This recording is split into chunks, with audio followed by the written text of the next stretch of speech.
I love sleep from a consumer and a professional perspective. Many children will wake during the night wanting to feed, not particularly because they need the calories or want the calories. It's just that that's the way that they naturally get themselves back off to sleep. If we're not getting enough sleep, it's going to impact us physically, mentally and emotionally. And that doesn't matter how old we are. Dummies are probably one of the most contentious issues when it comes to sleep for children. It helps to reduce the risk of sudden infant death syndrome by using it for the first sort of few months. If you have a bedtime routine, try and stick to the same steps in the same order, because our brains then understand what's coming next. It's horses for courses, basically. It kind of depends on your parenting style, and it depends on the specific difficulties that your child is having as to which training method is going to work best for you. Please subscribe to Unii's channel for more exciting podcasts. Hi, and welcome to today's podcast with me, your host, Dr. Saranya. I'm a London-based paediatric doctor with a special interest in paediatric emergency medicine, and I'm currently in the second trimester of my first pregnancy. Going through this process for the first time, I was looking for somewhere that I could learn more about my upcoming journey with my partner as parents-to-be. I'd struggled to find what I was looking for online, often finding myself finding support at work, even stopping a midwife passing through the corridor for advice. I came across the uni journeys as a way to do exactly that, bridging those gaps, learning from experts in the field, not just from their professional perspectives, but also their personal perspectives. In today's podcast, we're joined by sleep expert from our baby sleep and toddler sleep journeys, Sam Sadighi. As a certified sleep coach, Sam uses evidence-based techniques to help you and your family achieve your sleep goals. Let's take a look at Unii's baby sleep journey. Having a baby is one of the most amazing, exciting, and terrifying things a person can do. But one thing that's especially important for you to consider is sleep. Sleep, sleep, sleep. Sleep is crucial for any baby's cognitive development. They are in a period of rapid change, and getting the right amount of sleep is paramount for their balanced growth, both physically and psychologically. So it may surprise you to know that 1 in 3 new mums actually struggle to get their baby to sleep, whether you're expecting or you've recently become a new parent. I'm here to teach you everything you need to know about babies and sleep, so that both you and your little one can get all the hours of rest you need. Because when your baby sleeps better, you all sleep better.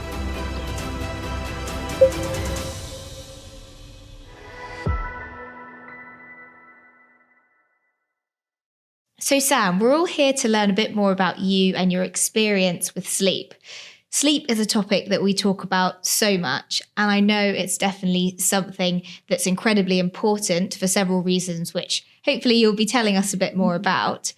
I know personally it's frustrating how simple sleep sounds on paper, but actually so many of us have difficulties with sleep, and that extends to the baby and toddler population. And having watched the journeys, I have found so much information in order to fill those gaps about it.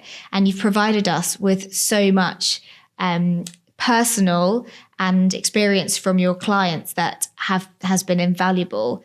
It's definitely something that I think about, or rather overthink about a lot, to the point where I then can't sleep. And I'm sure many of us can relate to that. Mm-hmm. And I get the impression that we're all so much more aware of sleep. Do you know why that might be? I think generally, it's a really good question, first of all, but I think generally we are becoming so much more aware of our health and wellness generally.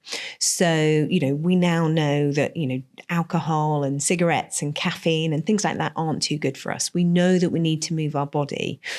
And slowly, we're starting to understand that actually what underpins all of that, all those healthy behaviours, is sleep. Because if we're not getting enough sleep, we're going to make poorer food choices. We're physically going to find it harder to lose weight for different hormonal reasons. We're going to crave the wrong types of food, and we're also not going to have the motivation to exercise. Plus, if we do exercise when we're tired and we're not sleeping well, then our bodies don't have that time to rest and rejuvenate the way that we would want them to. So we're then more likely to be injured, and then, you get injured, you get out of the habit of exercising. And I think slowly, we're starting to understand that actually sleeplessness isn't a badge of honor. Certainly, I know when I was growing up, and, you still hear people sort of say, oh, I only need 4 or 5 hours. No, you don't. Actually, there's more chance of you getting struck by lightning and being killed than having the gene that means that you need less than 7 hours sleep a night. So actually, it's just that we form these coping mechanisms. And it's not until you then start to get better sleep, you then realize that, oh, actually, yeah, no, I wasn't performing at my best. That's really interesting to hear you say that, because I know I'm someone that definitely needs a minimum of 8 hours sleep. And I do feel there's a bit of a battle of the badge of honor for lack of sleep. But thank you for clarifying that. So I'm fascinated by sleep, and I'm curious to know, why is it that you do what you do? So the brief answer is, I was finishing a psychology degree as a adult learner when my kids were young. Wasn't quite sure what I was going to do with it. I'd started it years ago when I was in recruitment, and was just really passionate about psychology. I've always been interested in psychology. I think our brains are absolutely fascinating. At that time, my youngest daughter was about a year old, and I was writing my dissertation literally with matchsticks, holding my eyes open, copious amounts of coffee, because she wasn't sleeping well at night. Consistently, every single night, wouldn't sleep well. And then I happened to meet a child sleep consultant on holiday, just by the pool, sat chatting about the kids. Oh, what do you do? And realised that actually maybe this is something that I could do. So started to explore it, trained, loved it, and then very quickly realised that it's the sleep world that I'm most interested in, as you say, because it's fascinating. And then went on to study cognitive behavioural therapy for insomnia and various other trainings for adults as well. And do you think it takes a certain type of person to be a sleep coach? I think, and in fact, I was talking to another sleep coach about this earlier this week. I think if you've had difficulties with your own sleep, which I have, I've had insomnia myself, I've had sabotaged my sleep, and my little one sabotaged my sleep. I think it just makes you more empathetic. And so I think you can view the difficulties that people are facing slightly differently to if you have always slept well. But I think you do need to have that interest in sleep. You need to have that sort of psychological interest, especially, even with families, but especially with adults. But often there's various things at play when you're working with a family that are causing the disruptions, which from an objective perspective is really interesting. And have you come across any particular misconceptions about what a sleep coach can or can't do? I think some people just think that I'm going to sit and talk at them and that's going to send them to sleep. That was rather unkindly said by a friend. But I think often, because sleep coaching is still sort of a fairly new thing, and lots of people aren't aware of what it involves, often people don't know how quickly it's going to work. And that, of course, is like a piece of string, because I'm not giving a prescription for something. It's, if you follow the advice, you're going to get to where you're wanting to get to a lot quicker. So I think, people sometimes either think it's going to be overnight or they think it's going to be a really long slog. Realistically, usually you're going to start to notice differences within sort of 2 to 3 weeks, really, when working with me.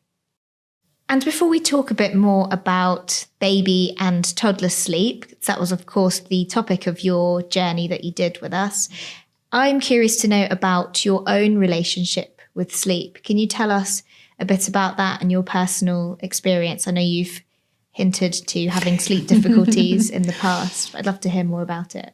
I love sleep from a consumer and a professional perspective. Certainly in my 20s and 30s, I suffered really badly with insomnia. Looking back now, I know that I was doing it all wrong. Not that there's really a right and wrong, but, I wasn't helping myself. And again, when my youngest wasn't sleeping well, I was so exhausted, and yet I just really felt that I needed that me time. So completely sabotaged my sleep by knowingly going to bed later, just because I needed to have those couple of hours in the evening. My then husband had gone to bed, the kids were asleep. I just needed that time to feel like me. I now know actually there were other ways that I could have done that. And then obviously my youngest keeping us awake as well, so kind of seen it from all perspectives. And as I said earlier, it gives me great empathy with clients. However, it's the whole, we're all in the same storm, but we're all in different vessels. Just because my sleep or sleeplessness journey will be very different to other people's, it just means that I have a bit of an understanding of what other people are going through.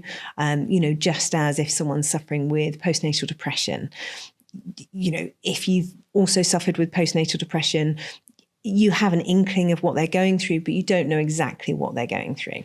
So I think, certainly various issues with my sleep, it's helped me do what I do.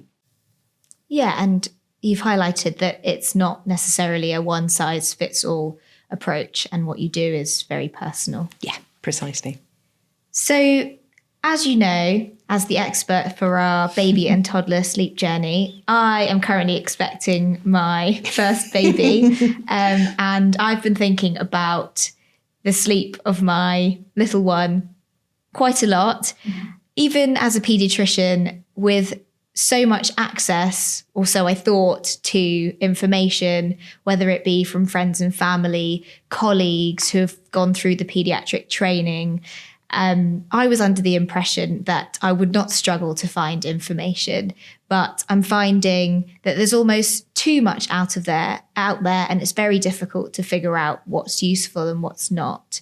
So I'm hoping you'll be able to fill in some of those gaps for us. So the big question, why is sleep important for babies and toddlers? So it's as important for babies and toddlers as much as it is for adults, really. But especially for babies and toddlers, when we are sleeping, that's when our growth hormones are kicking in. So to enable them to be, to grow as much as they can, that's going to really help. But also cognitively it helps as well, because that's where the neural connections are formed. And that's partly why children sleep so much, is because they're doing so much growing, they're doing so much learning. So they need those different stages of sleep to help with each individual aspect. So by making sure that they're getting enough sleep is going to help sort of solidify the stuff that they're learning, for sure. And do you know what sort of percentage of children actually meet their sleep requirements? Do you know, that's a really good question, actually. I don't know specific numbers, but I would guess probably less than half. And what might be the reasons why a child is not meeting their sleep requirements? Again, that would be fairly varied. But I would say a lot of it is certainly for older children, like toddlers and sort of school-age children, I would say potentially that they're not being given enough sleep opportunity. So as it sounds, that's the opportunity to sleep. If a child needs to sleep for 12 hours and they need to be up at 7 o'clock, you need to put them in bed by 7 o'clock at night. But I think also overtiredness can really make a difference as well. And I know, certainly looking back, I wasn't very good at seeing the signs of overtiredness. I could see this cranky child who then became like this whirling dervish. I now know that she was overtired and actually all the hormones were doing different things and things like that. But you kind of think, oh no, they've just got loads of energy, so they're obviously not tired. So it can be, sort of multiple factors really. And what's the difference between child and adult sleeping? Not a great deal of difference, to be honest. It's just that adults, we tend to be sort of more monophasic, so we just have sort of the one sleep instance generally, whereas up to sort of toddlerhood, then it's more polyphasic. So they'll have more than one sleep episode in a 24-hour period. And as I say, that's just because actually their little brains and bodies need so much sleep to kind of power them through. And also there's other things sort of at play really, that they're not quite, their brains and bodies aren't quite ready to go for a whole 12 hours without sleep. So as I'm starting to think about my baby and the things that we might need when it comes to sleep, there is, again, a world of information on the likely things that you might require whilst sleep training your little one. I was just wondering if you had a personal hit list of equipment that would be the essentials. The number one thing that I think is amazing for children, and I would still have my 6 and 8-year-old in them if I thought I could get away with it, is the sleeping bags. They are amazing. They just work really well. There's so many different thicknesses of them as well. You can even get some with sleeves on as well. So in the winter and things, it can really help. So that's the number one thing, because you really don't want to be using blankets for children under a year old, just because of suffocation risk. So by using the sleeping bags, you know that they're going to be nice and toasty, not too toasty, but they're going to be nice and comfortable. So they're absolutely brilliant. So that's my number one go-to always. There are other things like blackout curtains to try and keep the room dark, and white noise. That can be quite useful depending on where you live and how noisy sort of the ambient noise is really. Thank you, that's really helpful. I'll be getting myself some sleeping bags. So I wanted to talk to you about co-sleeping. Mm-hmm. As a paediatrician working in the hospital myself, I get asked about this a lot, and I feel for me that the advice from the Lullaby Trust, UNICEF and the American Academy of Pediatrics is very clear that babies have their own flat, clear, individual cot space to sleep in, and that co-sleeping, because it can't promote those things, is therefore not advisable. Is this something that you followed with your own children? Yeah, I mean, I think it's one of those things that actually, if something were to happen and you were to roll onto your child, or your blankets were to go on them or something, I just think from a very personal level, I don't think I would ever be able to live with myself, knowing that actually it is kind of advised against for that reason. So yeah, absolutely. I think trying to make sure that they've got their own safe space to sleep in, as lovely as it is to let them fall asleep on you and whatever, it's just not safe. Certainly I have heard of people doing it sort of fairly safely, but the ultimate really is to do it so that they're in their own space. And I suppose just to consider the other side of the coin, are there any benefits to co-sleeping? I mean, certainly it's thought that it can not necessarily help, but it with sort of attachment and things like that. And as I say, I loved nothing more than my kids falling asleep on me, and sort of being able to, if they were having a nap on me, just look down at them sleeping. And, it's lovely, it's absolutely amazing. And I do completely get that. However, you're not damaging the attachment by not doing that either. And actually, if you are going to be co-sleeping with them, especially if you've been watching the journeys and you understand the risks, you're not going to sleep terribly well, because you are going to be in a light sleep, hoping that you don't roll onto them or, checking they're okay. Whereas if they're in their own space, you're going to sleep better. And then the time that you're awake, you're both awake, you can enjoy that time far more. So yes, I get it. But there's other ways that you can kind of have that closeness that doesn't have the same risks involved. Yeah, I think it sounds clear that it's very easy to achieve those conditions, but also plenty of time to get attachment with your baby through feeding and the other parts of the day where they're not sleeping. Absolutely. And you've obviously talked about having a bottle whilst you go to sleep. Is there a right answer about whether it's okay for a baby or toddler to fall asleep with the bottle in their mouths? Hopefully there's no dentists watching. But I mean, really, a lot of it is we don't want them to, sort of decay the teeth, because obviously milk is full of lactose, which is sugar. But also they then get that suckling, that association of suckling to fall asleep. So ideally what we want to be doing is encouraging them to find other ways rather than relying on something like a bottle. Because many children will wake during the night wanting to feed, not particularly because they need the calories or want the calories. It's just that that's the way that they naturally get themselves back off to sleep. And we all have multiple awakenings a night anyway, that if they have these awakenings and then don't know how to get themselves back to sleep, they automatically want the milk. So, so trying to sort of avoid having milk and things too close to bedtime can help sort of throughout the night as well.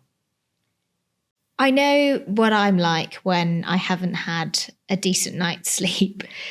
Have you noticed a difference between the child who's slept well versus the child who hasn't?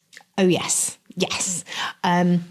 Not only do they look different because they don't look quite as sort of, bags under their eyes and whatever, but certainly talking to teachers and things like that, they will say that they can tell which children sleep well and don't sleep well purely by their behaviour. So if we're not getting enough sleep, it's going to impact us physically, mentally and emotionally.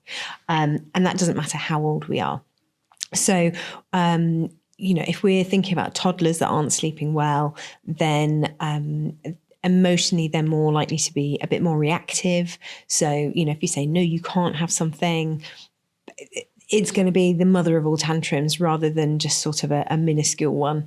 You may end up having to carry them surfboard style out of the supermarket or whatever. I'm certainly not saying that if your child gets the required amount of sleep each and every night, they're not going to throw tantrums and the terrible twos aren't going to happen, but it's certainly going to help, to be honest. And it also means if they're getting enough sleep, then they're better able to concentrate. Those neural connections of learning things, they file away the information that they've learnt, the connections so that they can then retrieve that information, become stronger, and physically we're less clumsy. So especially if they're sort of just starting to toddle and walk around, they're less likely to fall over and hurt themselves. So there's lots of things that you can look for, sort of, as I say, physically, mentally and emotionally, where the deficits will be if they're not getting enough sleep compared to a counterpart who is sleeping better. So growing up, I had a cuddly toy bear. His name was Bubba, and he was always with me wherever I slept. He travelled on planes, trains, cars. until one day, unfortunately, he was lost by the movers. I think these are referred to as sleep crutches. I just wondered, is there a sleep crutch that you had growing up? I did. I had a little bear called Shucker Teddy because he shucked your finger. And yet, much like you, he went everywhere with me. I do still have him. He's in my office now, though, not my bedroom. So I still have him. And my eldest daughter had a couple of bunnies as well that she always used to take to bed with her as well. So it was, I think actually I was more upset when she stopped using them than she was. So, anything like that is great. It's a really good attachment for them to have.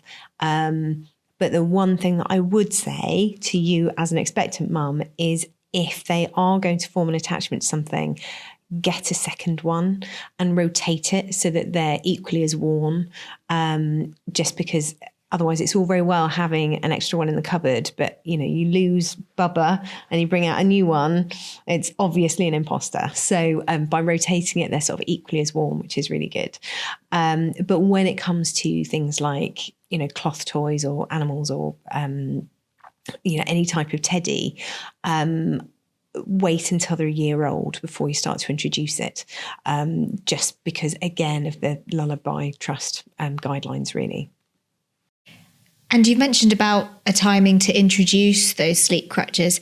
How about a time to remove them? Is there any guidance on whether they should be or when they should be removed? It depends what it is, to be honest. I mean, if it's something like a teddy, as I say, I'm early 40s and I've still got mine. He's not in the bedroom, but I do still have it. So, if it's something like that, then I wouldn't really worry about it. If it's something like a dummy, which can be another crutch, then you really want to think about when you're, the timings of when they're having that. But if it's something external that doesn't need any input, like a teddy, as long as it's safe for them to sleep with it, then, crack on. You mentioned dummies, and I've been asked by friends, family, and sometimes patients as well ask about whether it's appropriate to use dummies in your sleep routine. I just wondered if you had any advice about that. Dummies are probably one of the most contentious issues when it comes to sleep for children. Certainly when I was doing my training, we were told if a client, their baby uses a dummy, tell them to pull it. I would be an absolute hypocrite because both my kids had dummies until they were about 3. And I'm not going to say I regret letting them have it for that long, but I kind of wish if I were to do it again, which I have no intention of doing, I wouldn't let them have it for that long. So the Lullaby Trust and Academy of Paediatrics and all those people in the know think that it helps to reduce the risk of sudden infant death syndrome by using it for the first sort of few months. So certainly with regards to that, it's probably worth doing it. I would try and get rid of it sooner rather than later, though, because otherwise they do start to really form this attachment. And frankly, from my own experience, it's just heartbreaking watching your little one kind of lose something that they're really attached to. So dummies can be really good. One of the difficulties is when they're little, it will fall out when they fall asleep, and then sometimes they'll cry because they're wanting it again. So it's kind of more work for you to jump up and get it and give it to them. But generally they will be next to you for the first 6 months anyway. So it's not as big a deal. And what's the most unusual sleep crutch or association that you've come across? I would say probably children that bang their heads to fall asleep. So it's a form of self-soothing, which is great because they don't need that external input. Some children will rub their heads like this, which actually if you have a go tonight. And it's actually, you can kind of get it because there's a noise to it. There's a bit of sensation to it, kind of get it. The head banging often is, we're kind of programmed not to hurt ourselves, especially our heads, enough that we're going to do any serious damage. So it generally sounds a lot worse than it actually is. And sometimes, kids will get bruises and things, but they're not going to be doing it so badly to cause themselves brain damage. There are ways and means that you can get around it. I had one client whose son did it, and the property that they lived in, his cot was against the neighbour's wall, and it would basically wake the neighbours up when he was doing it because it sounded like he was doing it really loudly. And actually it was a wooden cot against a wall. So they ended up getting a travel cot that had no sides on it. So he could still do it obviously there was a side, but there was no sort of corners to it. So he could still do it on the side, but it didn't make the same noise. So some children do that. And I think if you're not aware of that being a strategy that some children use, that's probably pretty scary if they start to do it. But actually, as I say, there's ways around it, and try not to sort of jump in and stop them doing it, because this is them self-soothing. You generally don't get adults who do it, so they will grow out of it. Not that I'm aware of that you get adults anyway. So they will generally grow out of it. But yeah, it is pretty unusual, or seems fairly unusual, but actually maybe happens more than you think. Let's talk about screen time. It's a household phrase these days, and I'm curious to know about the relationship between screen time and sleep. Can you tell us anything about that? So, the more recent research suggests that the blue light emitted from screens, which is what the whole hoo-ha was about years ago, why you shouldn't be looking at phones and screens and things before bed, actually, it doesn't make as much difference to our sleep as they originally thought. Really, what we need to be thinking about is what you're actually watching. So you don't want to be interacting with stuff. So watching YouTube, for example. So my kids have always loved YouTube. The stuff that's on there is unreal. But it's the interacting with something like YouTube that is going to sort of stimulate them mentally.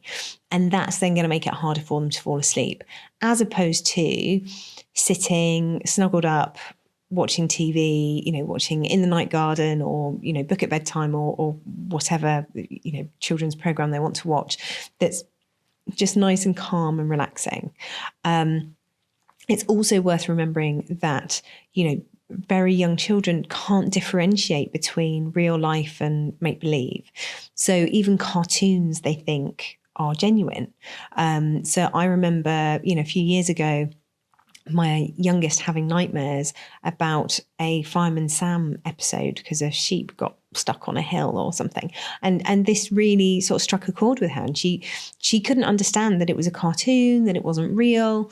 And it really, really sort of played on her mind for a long time. So thinking about what they're watching, trying to put yourself in their shoes, really. How are they going to interpret this? Yes, I know that this is funny. Are they going to see it funny, or are they going to think it's a bit scary? And how about your diet in relation to sleep? Is that important? Yeah, absolutely. So, there's certain things that are going to impact our sleep, like, caffeine, which obviously immediately you might think, well, I'm never going to give my child caffeine. But you kind of are if you're giving them chocolate, because there's caffeine in chocolate. So, making sure that you're timing something like that. And also things like chocolate obviously have a lot of sugar. So you're then, kind of spiking the blood sugar and whatever close to bedtime as well. Trying to avoid a really heavy meal too close to bedtime as well. Just because One, it's uncomfortable. We know what that's like. You have a big meal and then you lie there just feeling like a fat cat or something, not being able to sleep. But, also our bodies are really busy digesting that food, and it's not concentrating and relaxing on focusing on going to sleep. Often you'll hear about, eat this food or drink this drink and it's going to help you fall asleep.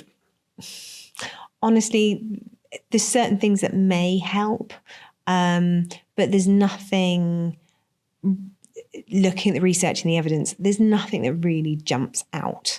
So, things like bananas have tryptophan in, which, yes, it can help, but you've got to eat something like 20 bananas for it to make a really, really big difference. And I don't know about you, I like bananas, but not 20 of them. So, just trying to think about what you're eating, how it's going to affect your energy levels, and making sure that you're not going to be too full and too uncomfortable before you sleep as well. But equally, making sure that they've eaten enough that they're not going to wake in the night because they're hungry. So it's the middle of the night and your little one wakes up and is crying, and the natural response would be to go and check if they're okay. And I imagine you'd want to pick them up and give them a cuddle and tell them everything's okay, because you can't just let them cry, or can you? I think that's quite a big question and a worry for parents about whether it's okay to let your children cry when they wake up in the middle of the night. And I'd really appreciate your pearls of wisdom on this. Well, certainly when I'm working with clients one-to-one, I would never ask them to do anything that I wouldn't be happy doing myself. And personally, I'm not one of those people, and I know of family members who've done it where they've put the child to bed at 7 o'clock and they go back in at 7 o'clock the next morning. And if the child cries, they leave them. I couldn't do that. That would break my heart. However, I do also know that when they're very small, the only way of them really communicating is by crying. So it's kind of taking that view where, the research and evidence again suggests that it's not going to harm attachment. It's not going to harm your child by letting them cry. Mentally, though, I think, and this is very much my own personal view, mentally for a mum, you have to do what's right for you, and for a dad as well. But you have to do what's right for you. If you are comfortable to leave your child to cry for half an hour in the middle of the night, straight off the bat, then that's okay. Research and evidence says your child is not going to be harmed by that. Also, you can generally tell by the cry if they're obviously in pain, or it sounds like they're stuck somehow, or, there's an issue, go to them straight away. If it's just a bit of a grumble, it could be that they've just had one of their awakenings during the night. It's a bit of a, oh, where am I? And then they'll roll over and they'll go back to sleep. We are our children's favourite people in the world. So if they have this brief awakening and they're just about to get themselves back off to sleep, but you come running in thinking, what's going on? They're then, of course, going to wake up going, yes, party time, they're here, time for milk, time for, So sometimes just waiting for a few minutes can be enough to just check that they're not going to get themselves back off to sleep. And also kind of delay the gratification, which sounds a bit clinical really, but, just gives them that chance to try and get themselves back off to sleep without the cavalry arriving, basically. And is that what you call self-soothing? Yeah. So you're encouraging self-soothing. So you're kind of, if you immediately go to them as soon as they cry, they're not learning those skills because you're doing it for them, or you are playing a really major part in it for them. Whereas if you are letting them kind of just figure it out themselves for a little bit, that they're going to be on a really long way towards self-soothing then. So as a child, My favourite bedtime story was Can't You Sleep, Little Bear, which I don't know if that book is still popular or around. I think it is, yeah. But I just wondered if you have a favourite or a go-to bedtime story, perhaps one that you use yourself with your children or something you've come across commonly. I love anything by Julia Donaldson, personally. I think Zog, we're probably on our second or third copy of Zog, just because they're so well thumbed. So, yeah, I mean, bedtime stories are just brilliant because, one, it's that really sort of calm time. It's that opportunity to just spend some time with them. Everything else just gets put to one side. You know, when you're busy, if you're working, even if you're not working, there's always stuff to do. And it's just really nice to have that kind of connection time. And with the best will in the world, you can try and do it during the day and things like that. But actually, it sounds really awful that I looked forward to bedtime. Sometimes I did. You know, actually, it is one of the times that I used to really look forward to, and I still look forward to it. My kids still ask me to read them a bedtime story. They are both very capable of reading their own, but we still snuggle up and we have a story, and then they go to bed. So even at 6 and 8, you know, it's just an integral part of bedtime. And it helps their language skills, and it helps the reading, and it encourages them to actually look at books rather than screens. So it's just a win-win, basically. So I'm a particularly light sleeper, and for me, the moments leading up to falling asleep are really important. So making sure the blackout blinds are down, dimming the lights, having some calming music on sometimes. I just wondered, because I'm quite neurotic about it, whereas my husband, on the other hand, can put his head to a pillow on any surface at any time of day and he'll be out like a light. What's important about those sleeping conditions? Is that the same for toddlers and babies? And how do you establish those things? So the ideal is, as you say, it wants to be nice and dark. So it wants to be as dark first thing in the morning as it is in the middle of the night. So ideally blackout blinds and curtains and things like that. Noise-wise, it wants to be consistent. So if you are going to use white noise or relaxing music, you want to make sure that it's playing throughout the night, because basically often the reason when babies and toddlers wake and they cry out for you in the night, it's because they've woken and it's not exactly the same situation as when they fell asleep. So if they were being rocked to sleep and then they wake and they're in the cot on their own, that's pretty different. And it's the same sort of with noises as well. So with, if you're going to have white noise on, make sure that it plays throughout the night, because they're anticipating that noise to still be there when they wake again.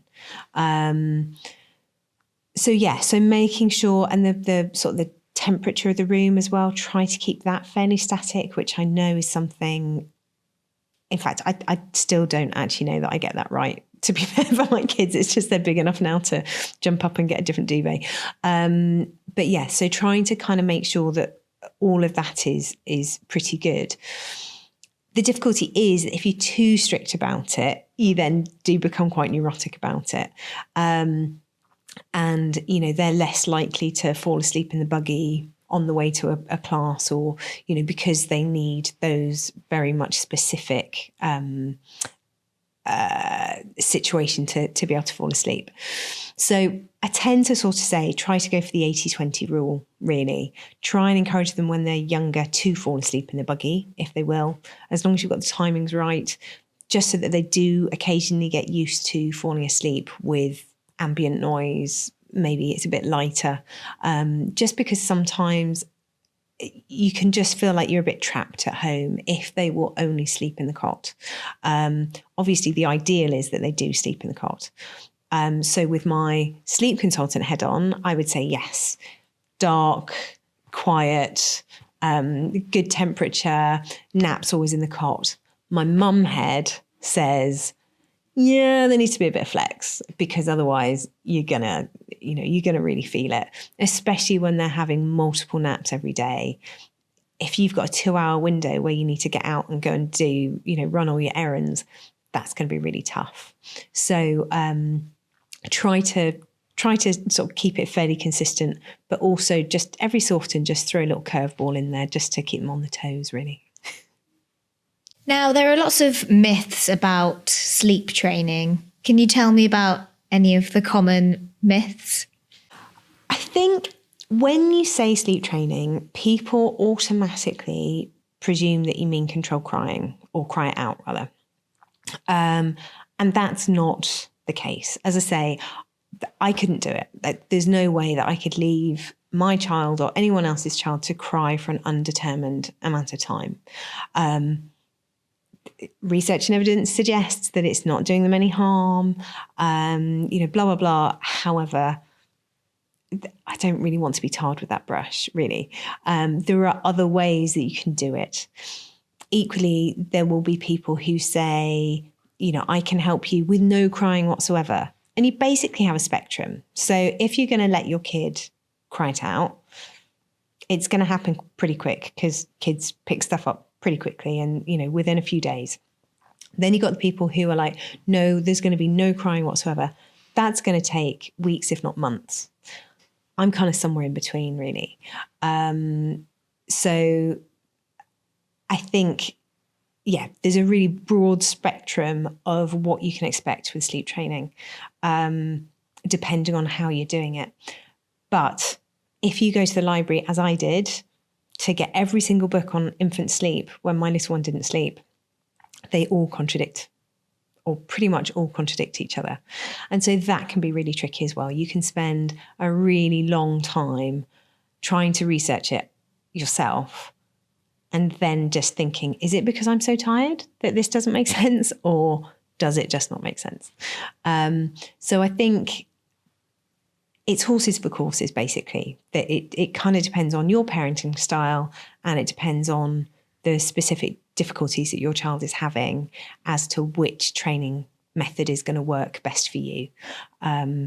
So it's kind of gone off at a bit of a tangent, but related to sleep training anyway. And is there a way of knowing when your child is ready to go from a cot to a bed? I would say try and keep them in a cot for as long as you possibly can. At 21, they could climb out quite easily. So, but no, really, you're looking at sort of around about 3-ish, ideally. The only time that I would move them out sooner than that would be, one, if you need the cot for another baby. So sort of between, sort of 2.5, 3-ish, really. Or if they start to climb out. So my youngest, she really is she's a proper rascal. That's her nickname, Rascal. She was a climber. And she would climb out of the cot and over the stair gate and down the stairs in a sleeping bag. That's when I realised that it was time to take her out of the cot. So also it's kind of space-wise as well. If it's a cot bed, then it's a toddler-sized bed, so they tend to have space so they can stay in it for longer. If it's just a cot, which tends to be smaller, it could be that actually they're waking themselves up as they move around. So you kind of want to make sure that they have enough space to move, and that it's safe, that they're not going to be bashing their head by accident sort of while they're sleeping.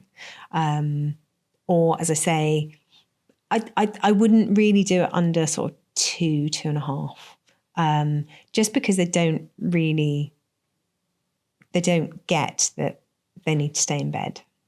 It's a bit too much of a game. And it still will be a game, generally. Although what I've always found really interesting with my own kids and with family and clients, often they don't realise that they can actually get out of bed initially. So they will still call to you in the mornings to come and get them. And then suddenly it clicks. And they're there next to the bed, staring at you like something from a horror film. So I would wait until they're as old as possible, really. Growing up, I was scared of the dark, and I remember needing a nightlight in my room to sort of help with that until I felt comfortable to stop using it. But I often found myself going to my parents' bedroom looking for comfort, and then my mum would walk me back to my bed and help me back to sleep. Is that something you come across commonly? Yeah, absolutely. Fear of the dark is really common. And I even know adults who are still scared of the dark, who still like to have a light on. So it's, and actually when you think about it as an evolutionary thing, it makes perfect sense.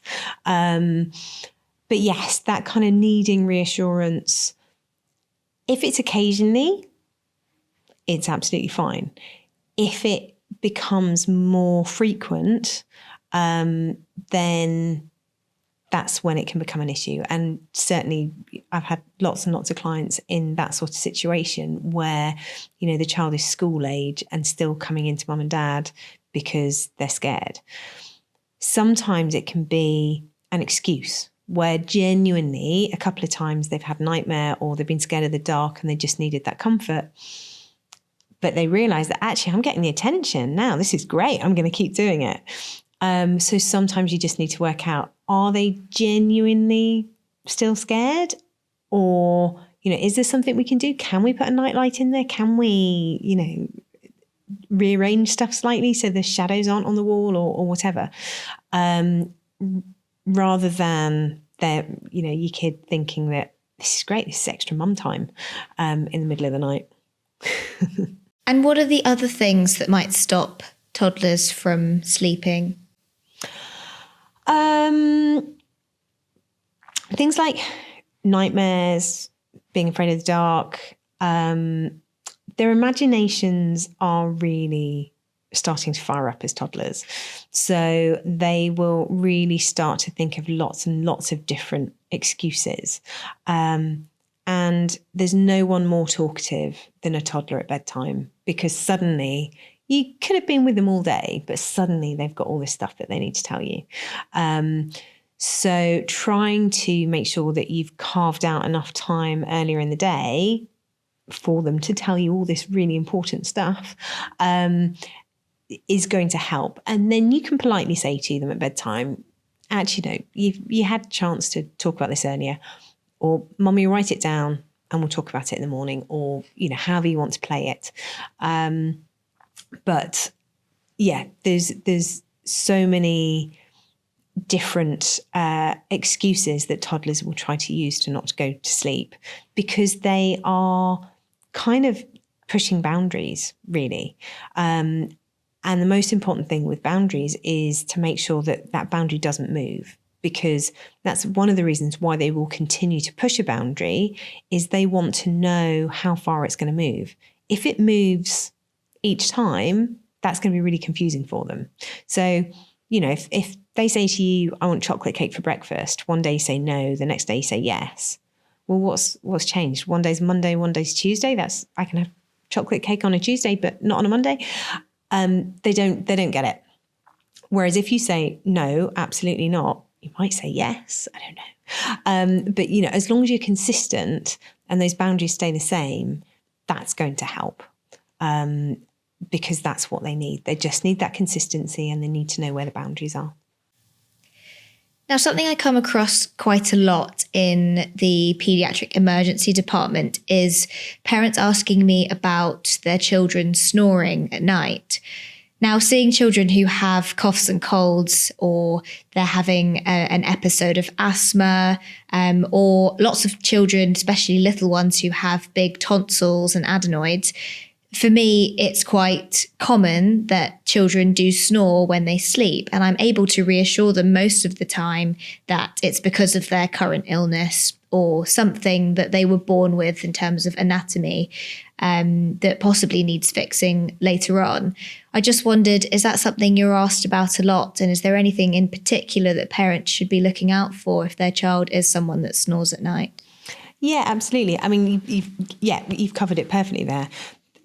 Sometimes it can just be size of the tonsils and the adenoids and things.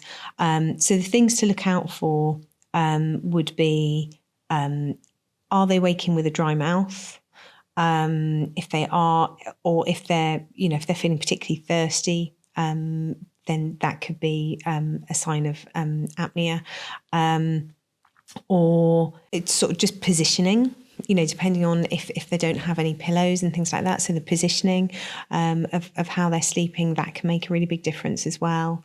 And generally, if you would say that they had been asleep for 12 hours or whatever, but they still appear tired, then that could be a real indicator as well. So if you feel that actually they're having their required sleep needs, but they're still tired, then that could point to an issue as well. In which case, then it's worth getting it checked out. But as you say, actually, lots of people snore and they don't have any kind of sleep apnea or whatever. So I wouldn't worry too much about it. There's so much to naturally worry about with kids. That as long as there's no other issues that you're aware of relating to it, then, it should be fine. And recently my mum's been telling me, whilst we've been discussing sleep, that she was a sleepwalker. And my husband is also a sleepwalker, though thankfully, I hope he's not anymore.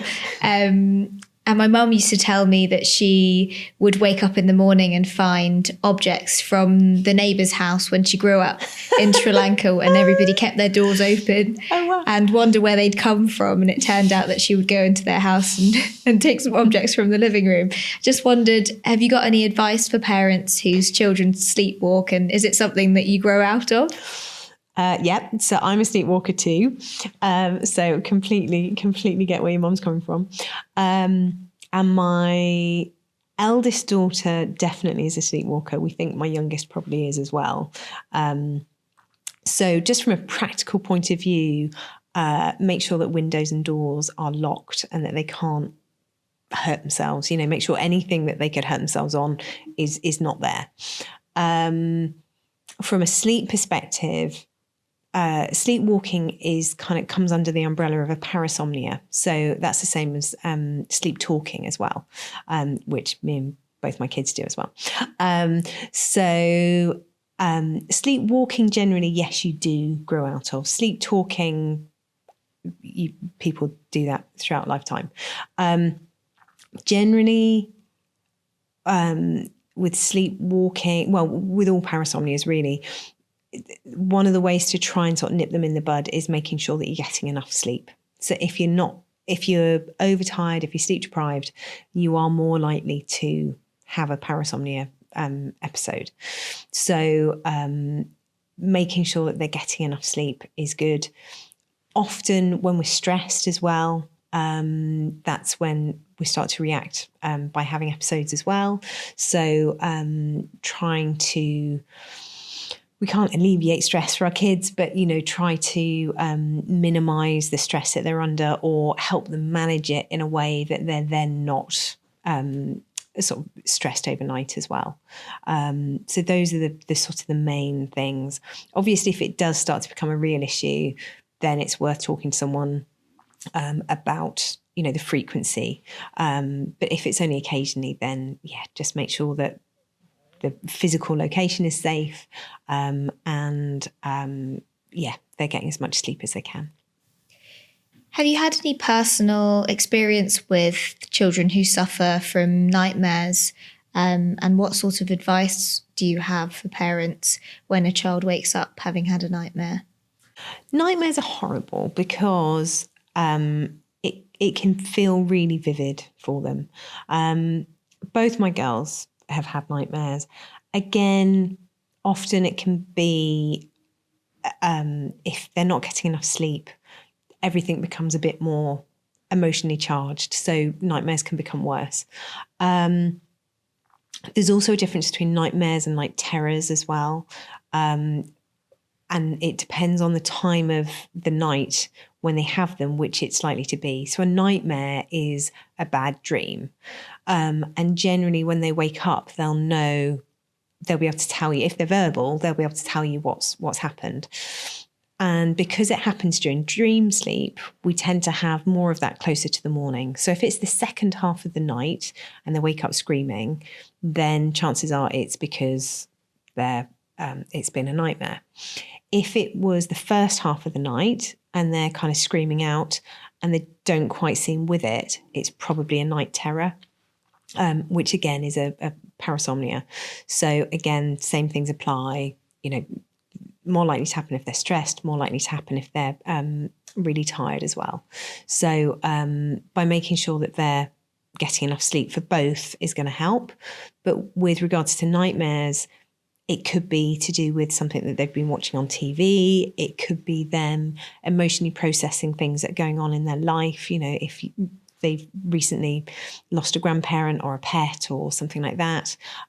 So kind of trying to get them to explain to you what happened, and then trying to understand how that relates to stuff that's going on in their lives and helping them kind of work through that sensitively is probably the best advice, really.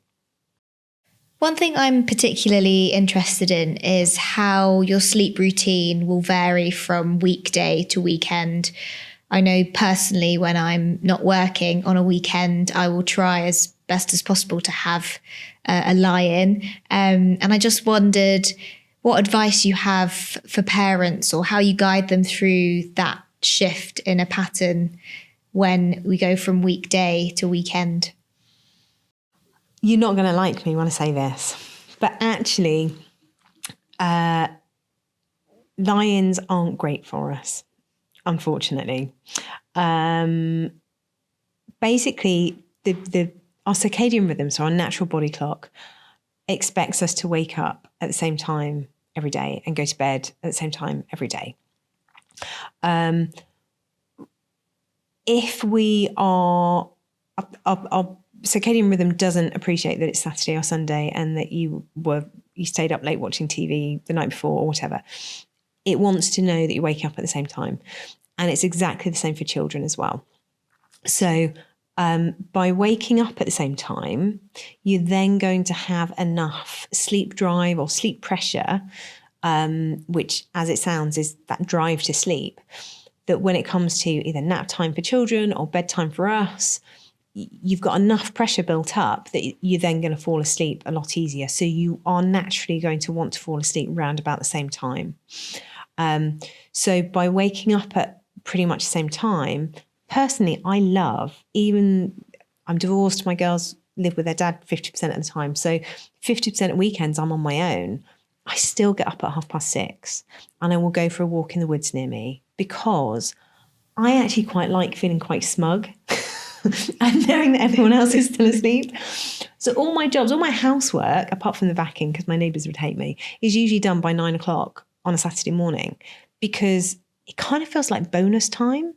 And even when my kids are with me, they will help me do the cleaning. We don't go for a walk to the woods because they hate stuff like that. But, they will help me do the cleaning and whatever. And so, by mid-morning on a Saturday, when a lot of people are only just getting up, we're done, man. We can just enjoy our weekend. The kitchen's tidy, the washing's all on, So actually it does, initially it feels like you're saying what? But actually it is just going to help. And especially that dreaded, if you have a lie-in on a Sunday till lunchtime, you're not then going to want to be in bed by 10:00 on Sunday night. So you're going to go to bed later. And then Monday morning, the alarm's going to go and it's just going to make Monday so much harder. So by sticking to a consistent schedule, that's just going to really help. So I'm appreciating that consistency is really key here. But what do we do about that unexpected birthday party that's slap bang in the middle of the nap time? How do you adjust for that? I would just roll with the punches, to be honest. As long as it's only occasionally, it's all good. Once you have a pretty good routine where the majority of the time they're going down pretty easily and whatever, if it's just one day, take it. If it's a week on holiday, take it. And just know that, it might be a bit of an issue getting them back to normally, when you get home after holiday or whatever.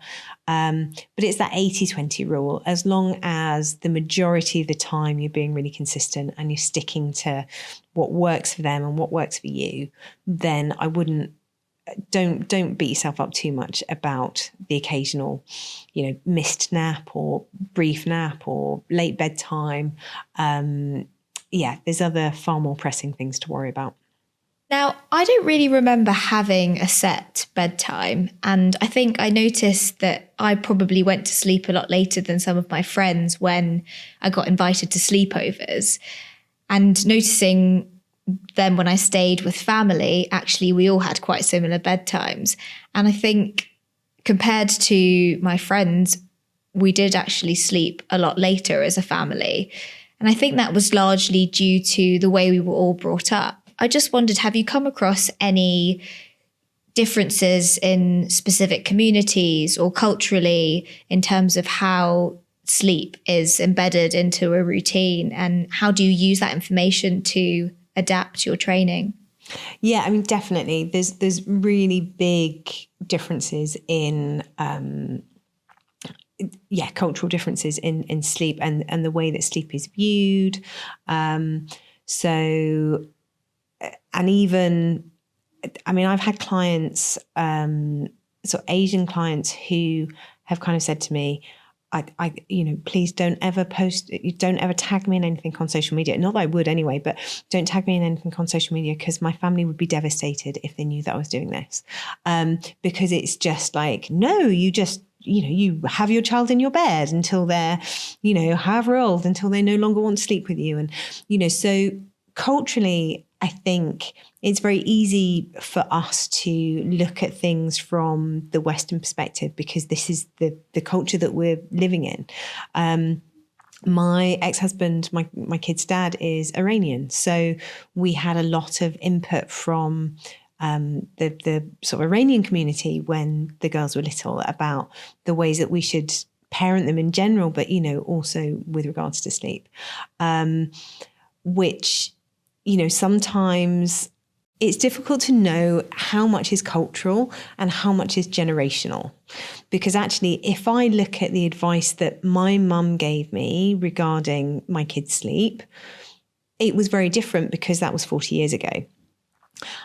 The advice that my ex-mother-in-law would give me would be very different as well. That's not how we did it in Iran when my boys were little. Okay, is it because you were in Iran? Or is it because it was 40 years ago?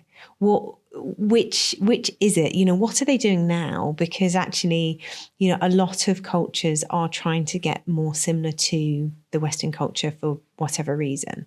But as we say, sometimes culturally, co-sleeping, which we've already talked about, but co-sleeping is perfectly acceptable, and actually not co-sleeping is really frowned upon. And as you say, bedtimes, and, they're not as strict.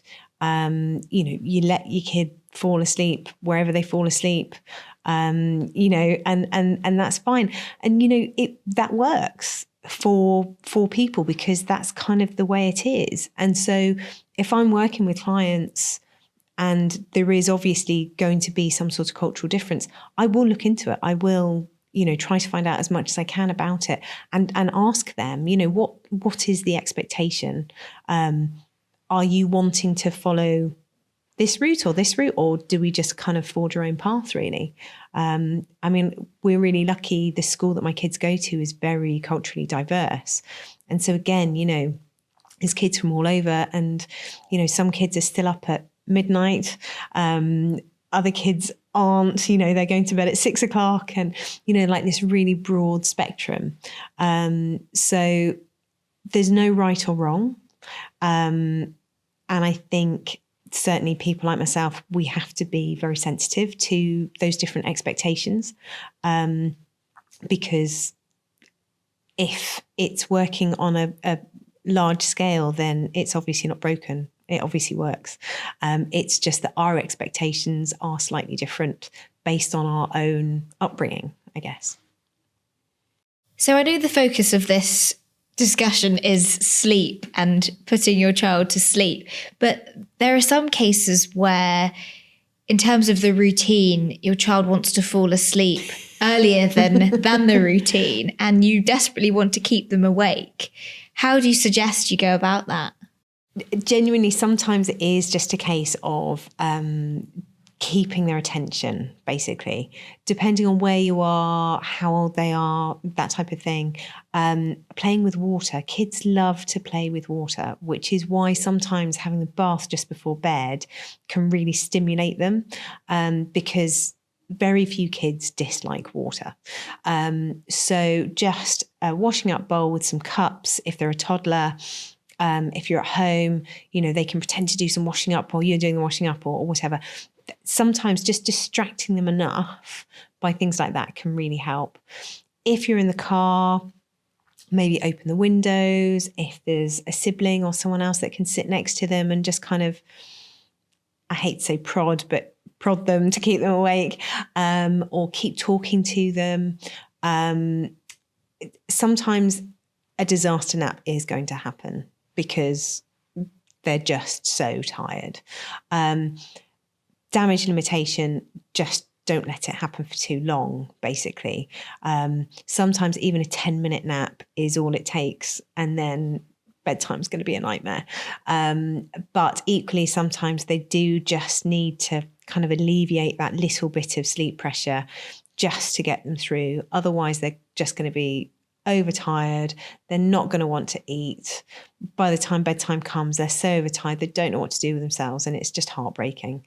So sometimes it's kind of worth just letting them have that 5 minutes, 10 minutes, depending on the timings, just to kind of alleviate that pressure, just to make everyone's lives a bit easier. Can you tell me about the most challenging case that you've been involved in, or an instance where perhaps you weren't able to help a family in the way that you'd hoped? I think, to be honest, I think all clients are challenging in their own way. I think for me, professionally, the thing that I find most challenging is families who don't stick with the script. So,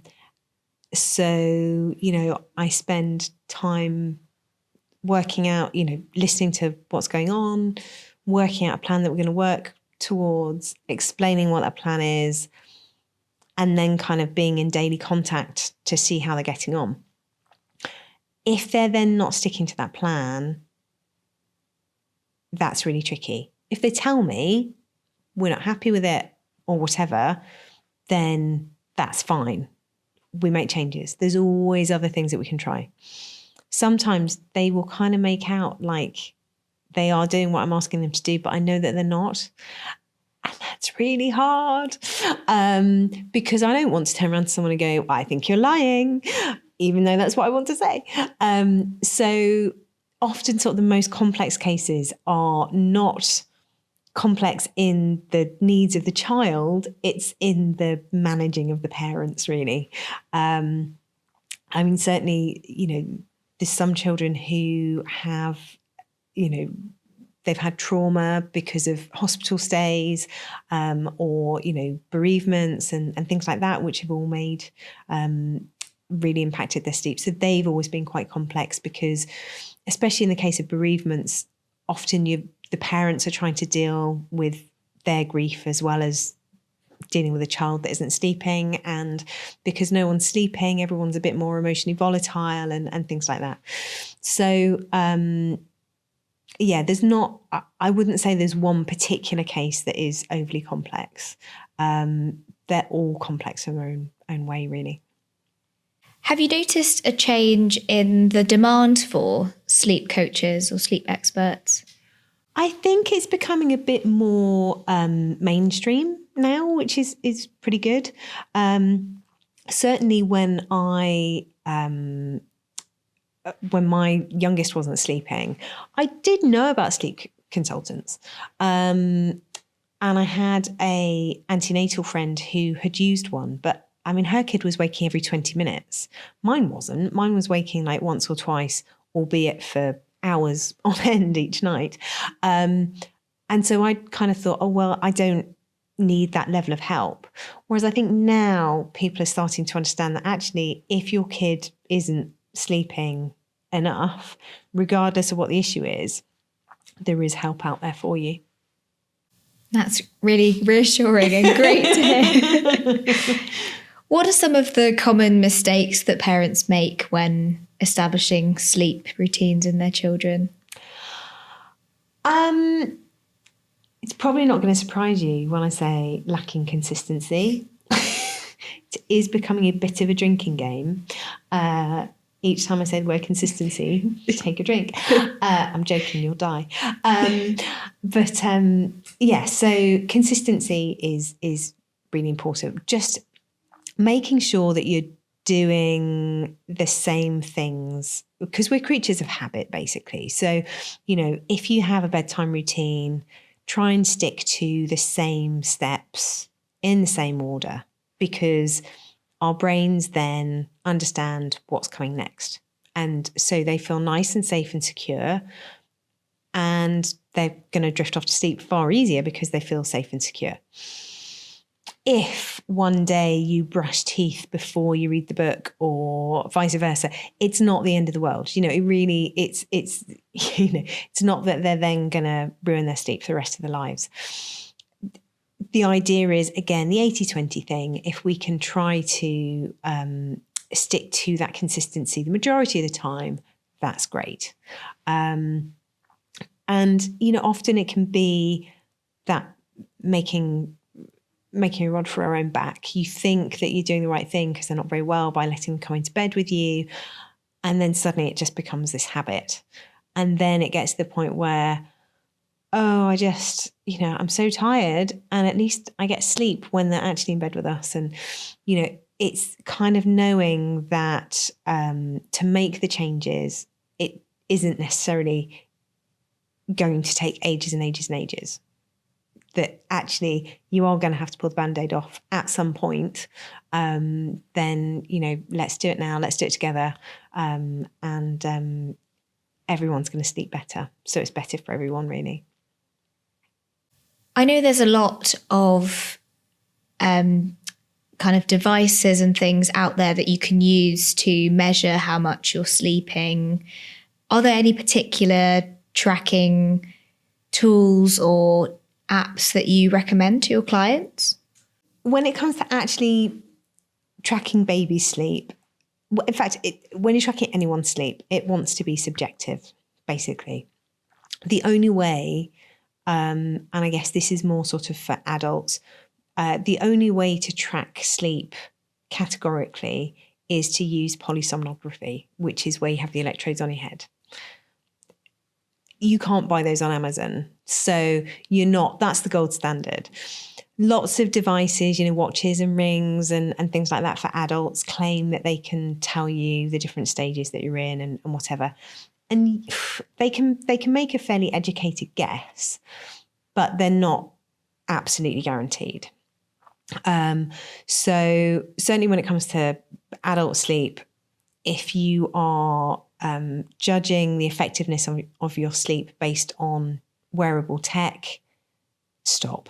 Don't do it, because it doesn't know what it's talking about. When it comes to your child's sleep, it is a really good idea. And certainly when I'm working with clients, I do ask them to keep a sleep diary so that we can see, how frequently are they waking up? What time are they waking up? How long are they awake for? So that we can look for patterns and see what's going on. The difficulty is you can then become pretty neurotic about it. So I would always say, just be generic. I want to know, how many times did they wake up? Was it once or was it 5 times? Was it middle of the night, I don't know, somewhere between 12 and 2? Or was it 9:30 just as you were settling down to watch Downton Abbey? You know, it's that type of thing. So it can be pretty general. You know, how long were they awake for? Was it just a bit of a grumble and then they went back to sleep? Or was it that actually they were awake for 3 hours? Because otherwise we just get too neurotic. You get too focused on it. And because you're tired, it just becomes this unwieldy beast, and it's it's not going to help at all. So yes, think about tracking their sleep, especially if they are starting to have difficulties. By tracking it, you might be able to look for any trends yourself. You know, oh, Mondays, actually, they fall asleep a bit later because they have their, you know, baby sensory class, and then they sleep better on Monday night, or they sleep better on a Friday night after they've been swimming, or, you know, so that type of thing can really help. But I wouldn't do it just as a matter of course. I would only do it because maybe there's things that aren't quite right. They're not quite sleeping as much as you would like them to, or whatever. I know you're trained in cognitive behavioural therapy, CBT. Is that something that you use for children? Really, you would only use it for sort of school age and above, to be honest. Just because then you are properly interacting with the child, so you can ask the child to take part in the techniques. Below school age, really, I am coaching the parents to interact with the child. So it then becomes a bit like Chinese whispers if you're trying to do CBT sort of through a third party, really. So I use different research and evidence-based techniques depending on the individual, kind of make a judgment call on which techniques would be most effective. And as a paediatrician in the hospital, I come across quite a lot of young children as well who are on a medication called Circadin, which is a hormone treatment like melatonin. I just wondered, is that something that you have much experience with? And at what point would you consider introducing medication into a child's sleep routine? I would say medication for anyone, regardless of their age, especially kids, is an absolute and utter last case. You know, really, really last resort. Melatonin can be beneficial for children who are on the autistic spectrum and sort of particularly neurodiverse, just because their circadian rhythm doesn't tick along, we think, in quite the same way that a non-neurodiverse person, I don't know if that's the politically correct, non-neurodiverse, but someone who doesn't suffer with those difficulties. So melatonin can sometimes be prescribed for children within that category because it helps. There is quite a lot of hoo-ha within the sleep community about, one, the effectiveness of using melatonin for sleep difficulties anyway. Two, about giving it to children, whether it's harmful for children to have it. Plus also, actually in the UK, certainly you can't buy it. It can only be prescribed. So one would hope that a paediatrician would only prescribe it as a last resort because it's needed. There are ways that you can help children who have circadian rhythm disorders. I'm actually qualified in that as well.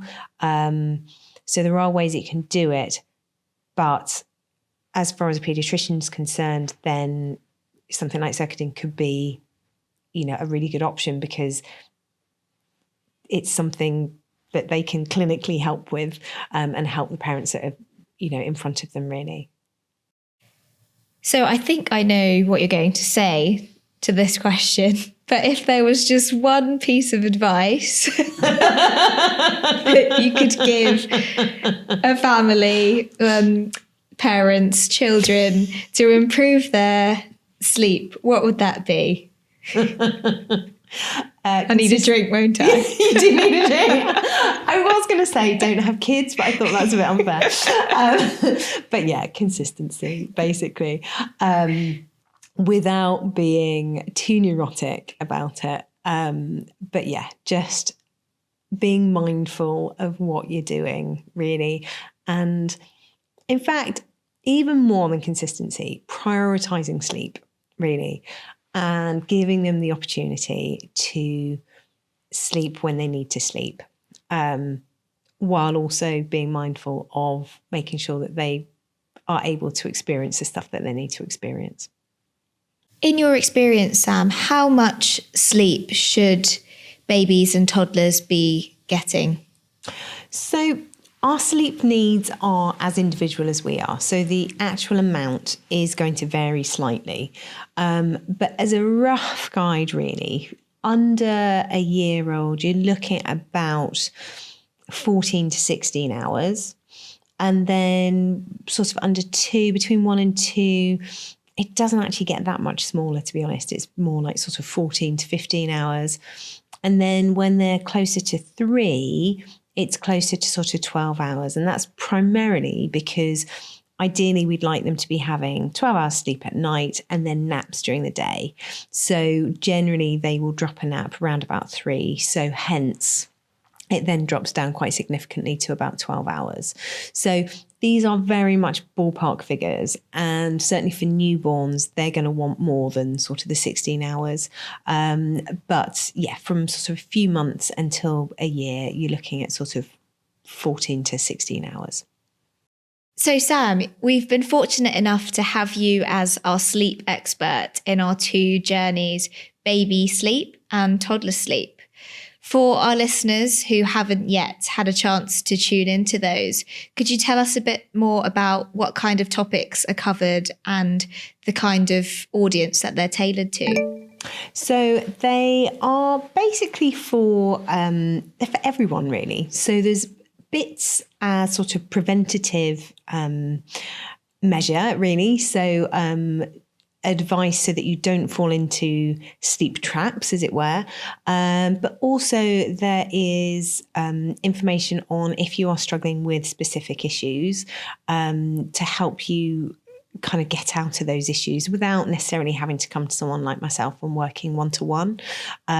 So obviously the advice is pretty generic, but hopefully it's just going to give you a bit of an insight into sleep specifically for the journeys for babies, and you know how their sleep changes and the difficulties that children are likely to face, how that changes as they get a bit older as well. So I'll be giving you a few quick questions and I want you to tell me the first answer that comes into your head. Okay. So do you have any hidden talents or facts about you that people don't know? A fact about me that even my kids only recently learned is that I have a BTEC National Diploma in Music Technology. Okay, very interesting. And really helpful these days, obviously. And following on the subject of music, if you were a boxer, what would your entrance song be and why? I would say it would have to be something sleep related. So probably Dreams by Fleetwood Mac. Good choice. And if you had a superpower, what would it be and why? Probably invisibility, just because I'm really nosy. So yeah, I think probably invisibility. And we'll do a quick rapid fire round. Okay. So coffee or tea? Coffee. Cats or dogs? Cats. Night owl or early riser? Early riser. And favourite ice cream flavour? Probably pistachio. Good choice. That's my favourite too. There we go. And lastly, describe yourself in 3 words. Fun, silly, and caring. Great. Thank you so much, Sam, for joining us today. It has been an absolute pleasure hearing about your journeys with us through the baby and toddler sleep journeys, and also about your personal and professional experience. I know it's been really interesting to hear about all of those stories that you've had to tell us, and also a lot about you and your family and your experience of sleep. So thank you so much. And we're looking very forward to hearing more about this in our preschool and school-age children journeys. Thank you so much for having me.